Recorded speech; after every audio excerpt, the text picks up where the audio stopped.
Hi అండి అందరికీ welcome back to my channel.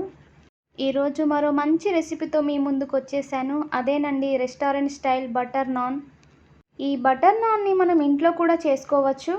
Restaurant style perfect butter non ఎలా చేయాలో చూసేయండి. ఒక మిక్సింగ్ బౌల్ తీసుకొని అందులో 2 కప్పుల మైదా పిండి వేసుకోవాలి. 1/2 టీ స్పూన్ ఉప్పు వేసుకోవాలి. ఇప్పుడు 1/2 కప్పు పెరుగును యాడ్ చేసుకోవాలి. తర్వాత 1/2 teaspoon baking powder add చేసుకోవాలి.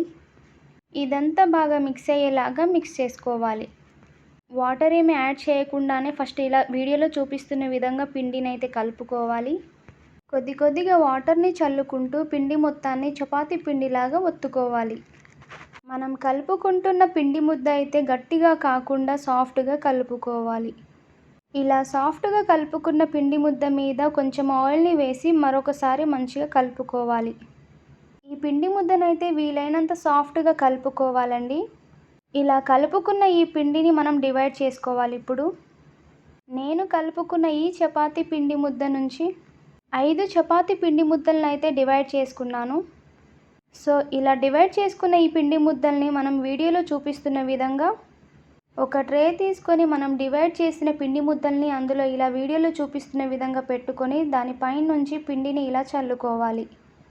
ఇలా చల్లిన తర్వాత తడి క్లాత్ని ఇలా వీడియోలో చూపిస్తున్న విధంగా పెట్టేసుకున్న తర్వాత అరగంట పాటు పక్కన ఉంచుకోవాలి. ఆ తర్వాత చూస్తే పిండి అనేది ఇలా ఉంటుంది. ఇప్పుడు మనం చపాతీలాగా చేసుకోవడమే. ఇప్పుడు పిండి ముద్దను తీసుకొని ఇలా వీడియోలో చూపిస్తున్న విధంగా ఒత్తుకున్న తర్వాత చపాతీ పీట మీద చపాతీలాగా అంటే బటర్ నాన్ షేప్ ఉంటుంది కదండి, ఓవెల్ షేప్లో చపాతీలను చేసుకోవాలి. బటర్ నాన్స్ని ఇంట్లోనే ఈజీగా ప్రిపేర్ చేసుకోవచ్చు. ఈ చపాతీలను ఓవెల్ షేప్లో ఒత్తుకున్న తర్వాత ఈ చపాతీ మీద కొన్ని కలోంజీ సీడ్స్ని అయితే ఇలా వీడియోలో చూపిస్తున్న విధంగా స్ప్రింకిల్ చేసుకోవాలి. కలోంజీ సీడ్స్ లేకున్నా కానీ నువ్వులను కూడా ఇలా అద్దుకోవచ్చు. ఆ తర్వాత కొద్దిగా కొత్తిమీర తరుగును కూడా ఇలా వీడియోలో చూపిస్తున్న విధంగా అద్దుకున్న తర్వాత ఈ చపాతీని పెనం మీదకి జాగ్రత్తగా వేసుకోవాలి. చూడండి పర్ఫెక్ట్గా అయితే వచ్చింది కదా.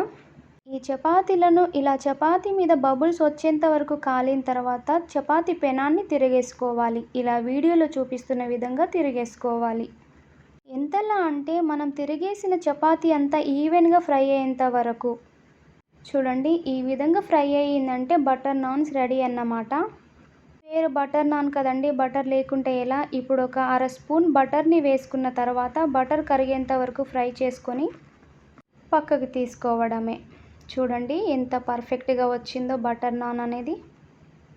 సేమ్ రెస్టారెంట్ కంటే ఇంకా లుకింగ్ చాలా బాగుంది. మరికొన్ని బటర్ నాన్స్ని కూడా ఇలాగ సేమ్ ప్రాసెస్లో చేసుకోవాలండి. ఈ బటర్ నాన్స్ని మైదా పిండితో కాకుండా వీట్ ఫ్లోర్తో కూడా చేసుకోవచ్చండి. కాకపోతే పర్ఫెక్ట్ బటర్ నాన్ అనేది రావాలనేసి నేనైతే మైదా పిండిని యూస్ చేశాను. అందుకే ఈ బటర్ నాన్స్ ఇంత బ్యూటిఫుల్గా వచ్చాయన్నమాట. చూడ్డానికే కాదండి, తినడానికి కూడా చాలా రుచిగా ఉన్నాయి. చూడండి బటర్ నాన్స్ ఎంత పర్ఫెక్ట్గా వచ్చాయో. లుకింగ్ వైజ్ చాలా బాగుంది కదండి. మీకు నచ్చితే లైక్ చేయడం మర్చిపోకండి. అలాగే సబ్స్క్రైబ్ చేసుకుని వారు సబ్స్క్రైబ్ చేసుకోండి. Thank you for watching.